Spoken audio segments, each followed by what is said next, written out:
I think all of us understand and agree that technology has done a lot to make our lives easier and more efficient.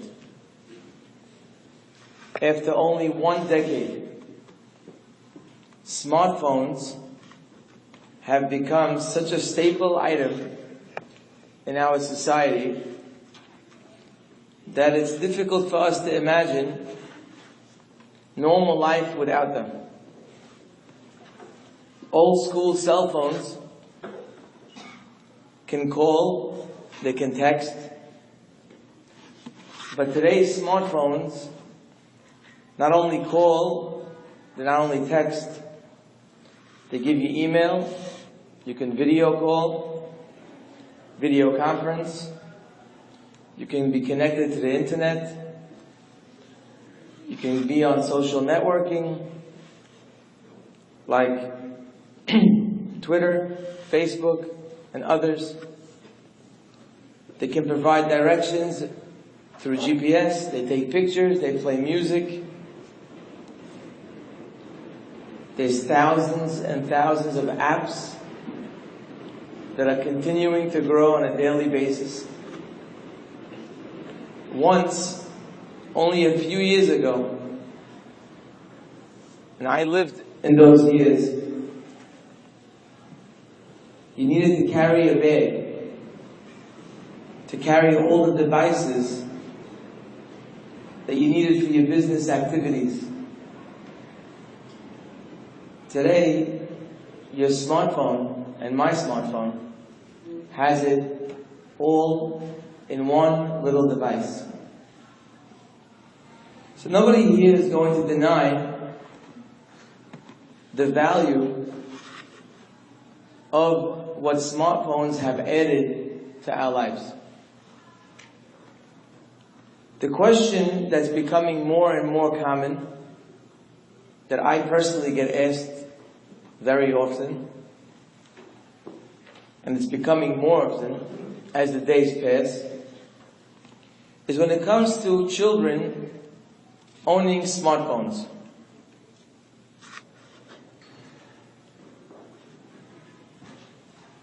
I've seen in recent publications some unbelievable numbers.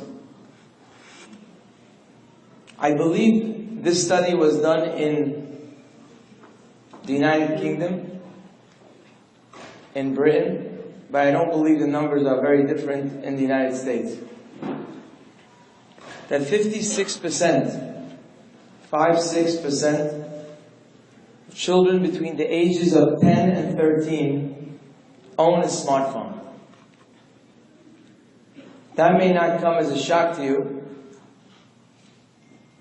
but the next one might. That an estimated 25% of children between the ages of 2 and 5 own a smartphone. That's right. Between 2 and 5. They're in diapers with a smartphone. It should come as no surprise that smartphones and tablets have now replaced basketballs and baby dolls on a child's wish list. Elementary school age children start asking, or let's say begging, for these forms of technology before they can even tie their own shoes. As parents, we need to be educated about the impact that these devices can have on our children and their growth. Is my son or daughter mature enough for a smartphone? Is becoming a more relevant question. Many parents are struggling with this decision. So I ask you, how do we make such a decision? I'm sure people in this room have had to make that decision. How do you make a decision like that? What goes through our minds? Probably most of us ask, who else has it? Does anyone else in the class get it? Who doesn't have it? And by the way, how did they make the decision? Whoever got it first. What were they thinking? Or maybe it's based on how much my child is whining or crying or annoying me to the point where I have no more koach, no more strength. I think most decisions for people like ourselves are based on such a mindset.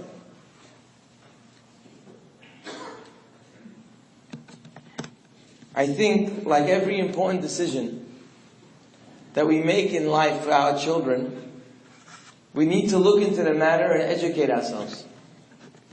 We need to see the positives and the negatives. We need to weigh the pros and cons. We need to be aware of the possible risks involved. And only then can we make an educated, responsible decision. Being that this issue is relatively new, clear standards have not been set by society.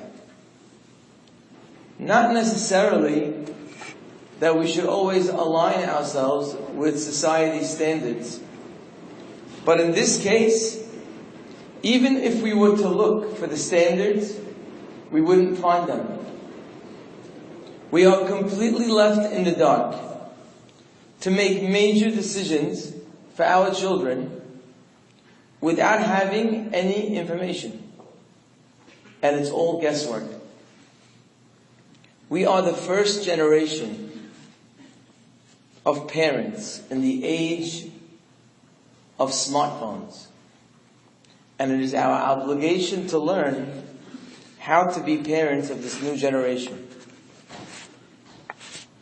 I think as parents, we are not afraid to take charge. I think we are not afraid to enforce appropriate rules, as long as we know what they are. We would not allow our children to drive a car before they are mature and ready, no matter how much they beg. We would not allow a child to cross the street by themselves, even if it means we have to inconvenience ourselves and walk him across the street. As parents, we do take charge, and we do make appropriate decisions, because we care very much about our children.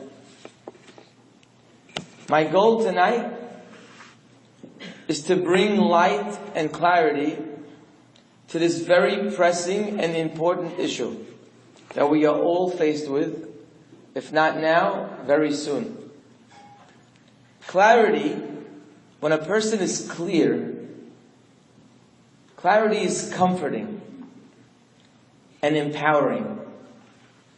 With clarity, we become comfortable with our awareness of the issue. And we become empowered to act in a manner that will bring our desired results. I'm going to do my best for the next few minutes in an organized way to list some of the things that we should be aware of when we make such a decision. Because only with that information will we be able to understand the issues. It is important to know that smartphones could become a source of addiction. Not just addiction for the phone itself, which is itself not such a good thing, but it could help develop addictive personalities, which can lead to other addictions.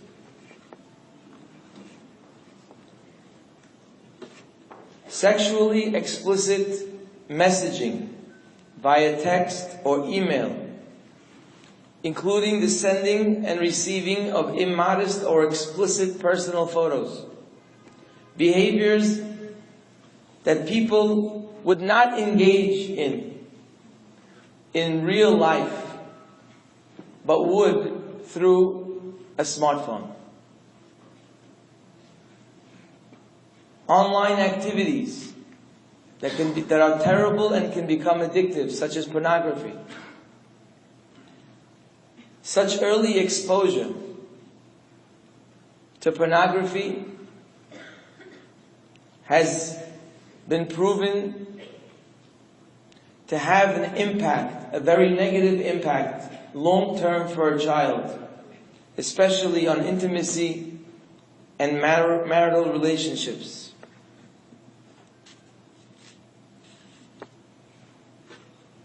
Smartphones give a child the ability to post with impulse, to post things that one day he will regret or she will regret. It's hard for a young person to appreciate the long-term effect of a push of a button.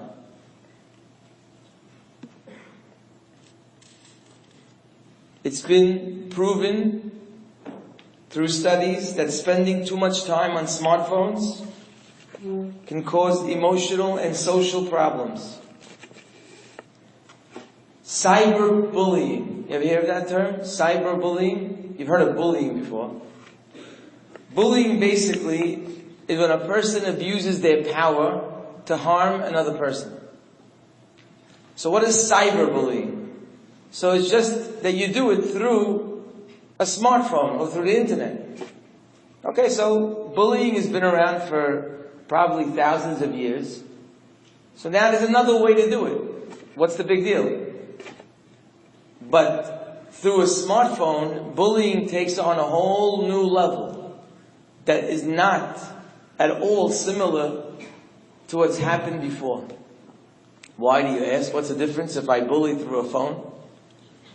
Well, number one, the amount of cruelty, the level of cruelty that a person will be able to do with his phone is much more than he would do in person. A, he can hide behind a screen name. You'll never know who he is.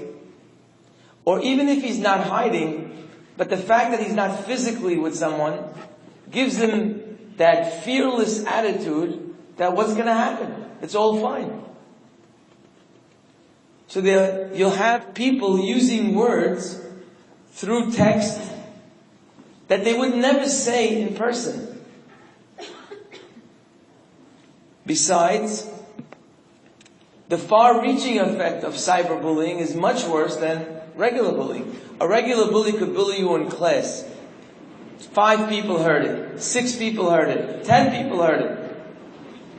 But here you have access that's unlimited. With one push of a button, thousands of people already heard about your story. Lives have been destroyed. I've been personally involved with a number of cases over the last few months of people's lives that have been literally destroyed because someone took a picture or someone shared something that he shouldn't have. And it went viral. Everyone has it. That never happened before. The most that could have happened is a few people heard. They forgot about it. It's permanent damage. Not like before. I don't remember everything that someone said to me or said about me. But when it's in digital form, it just stays there for people to watch and people to share. That picture never goes away. You don't know who has it. You don't know who's sharing it. You don't know when it will come up again. That doubt, that feeling can live with a person for the rest of their life. And he never knows when it will come back to haunt them. In regular bullying, you can have intervention. You go to the yard, the kid yells at another kid, or he pushes him. So you have adults, they're watching. You have kids. Human nature is to have compassion when you see someone getting hurt. So someone steps in. You can't watch someone being yelled at and just do nothing. So people step in, they try to help the person getting hurt, they'll talk to them afterwards, maybe they'll say a word to the other person, maybe they'll make a joke out of it, oh come on, it's no big deal, something. There's human intervention, either by children or